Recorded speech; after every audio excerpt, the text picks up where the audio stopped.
YouTube, what's going on, man? It's Black Couch Booking here with I would say, controversial video based off of my old videos about Roman Reigns. But let's get right into it. If you're new to the channel, like, comment, subscribe. If you want your friends to watch my videos, share. We got a lot of shares going around recently. I definitely appreciate it. So share this video with a friend, like, comment, subscribe, and let's go. So the video topic y'all see is that we will miss the reign of Roman.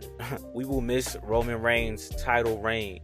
Now, I know I made multiple videos complaining about how long it is. I made multiple videos saying how I'm ready for him to get rid of them titles. I was ready for him to split the belts when there was 2 belts. I was ready for him to lose to Cody Rhodes at WrestleMania. I was ready for him to lose to Drew McIntyre at a Clash at the Castle. I've been ready for Roman Reigns to drop this title for a long time. I feel like I'm cutting a promo out here right now. But you know what? In the end, when it's all said and done, and we a couple of months removed away, or a year removed away from Roman Reigns' title run, I think we're going to miss it. I think we're going to miss it because it was a good run for what it was worth. Like, it was a little drag because they wanted him to break records and things of that nature. But I really think we're going to miss Roman Reigns' title run. And let's start at the beginning. When Roman Reigns came back, you know, he fought cancer, he won. You know, he had to fight cancer like twice, if I'm not mistaken. Once when he was the big dog, and right before he came back as a new persona, you know, he was out because of health reasons. So, you know, when he came back and he interrupted, you know, everything that was going on with The Fiend and Braun Strowman, I was with it, bro. Because I'm like, oh, Roman looks different. He looks more jacked. I like this character. He's with Paul Heyman.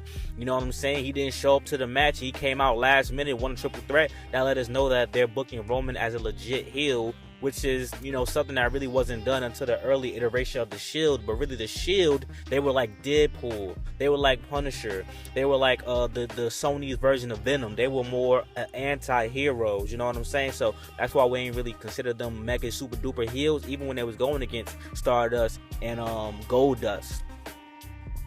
But this man went from suffering succotash, the big dog. I hated the big dog persona. It really did suck. It really did suck. And, you know, we could always blame the writing and creative, but Roman Reigns just wasn't in the right headspace around that time to be the guy, to be the star.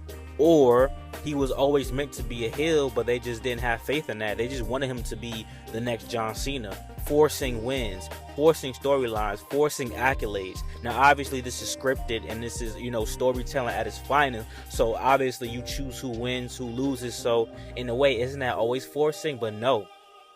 This man wasn't taking big losses. This man was winning everything. This man beat The Undertaker at WrestleMania the second time. And they were going to let him beat that streak, I'm sure. But they just let Brock Lesnar do it first. They were going to let Roman Reigns do it. They was going to let Roman Reigns do it. Think about this man's accolades. Royal Rumble wins. Universal Championship. Think about this, man.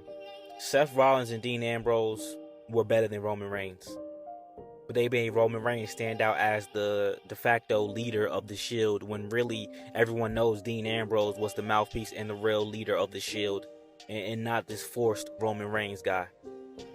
And everybody knows Seth Rollins was the guy that was the best wrestler out of the Shield. So what was Roman Reigns? He was just a guy with the muscles and the family name. But look what Roman Reigns has done. Roman Reigns has brought more relevancy to the Usos. The Usos were tag team champions multiple times, but the Usos' coolest gimmick, coolest persona was part of the bloodline. Look what Roman Reigns has done for Jey Uso. Hell, even Jimmy Uso. Look what Roman Reigns has done for Solo Sikoa. These guys' careers have elevated because of him.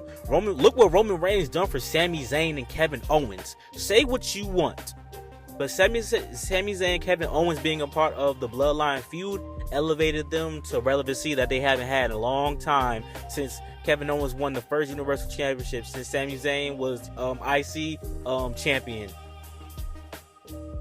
Roman Reigns' title reign, even at the expense of people losing, has elevated people to the top of their game and have made them better over time. Cody Rhodes lost at WrestleMania, yes, but they gave that man the red carpet treatment, and having a feud with the biggest superstar in the company is something great, because Cody Rhodes could have just fought Seth Rollins again at WrestleMania or fought somebody else and had a great match.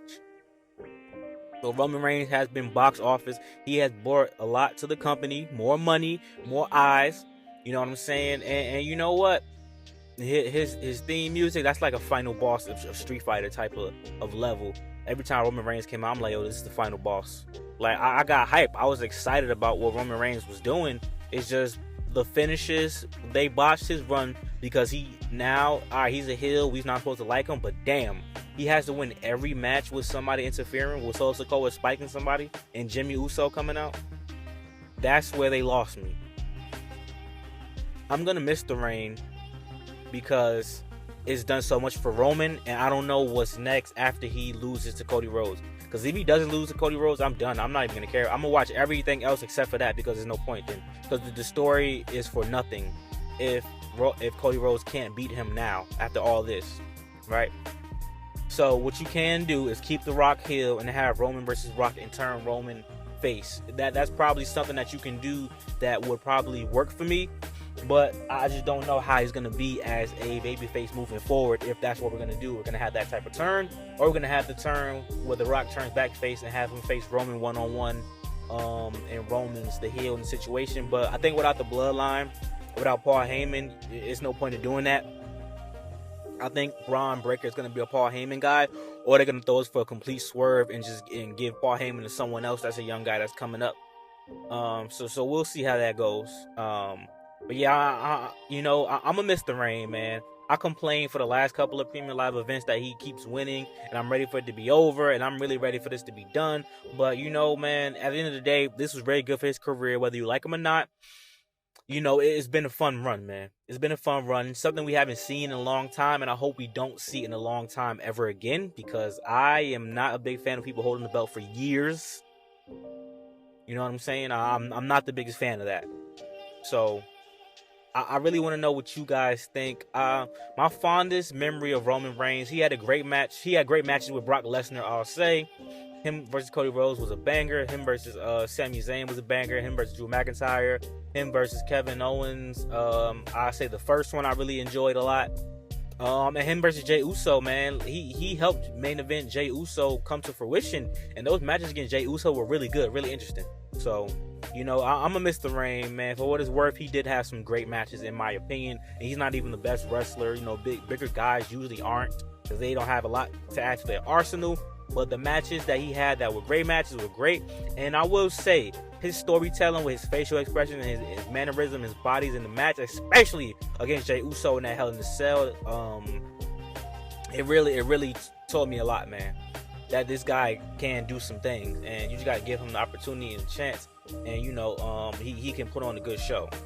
Like, comment, subscribe, let me know what you guys think, man. We on the road to becoming better, to becoming better on this YouTube channel, and I want to drop some WWE 2K content as well. Peace.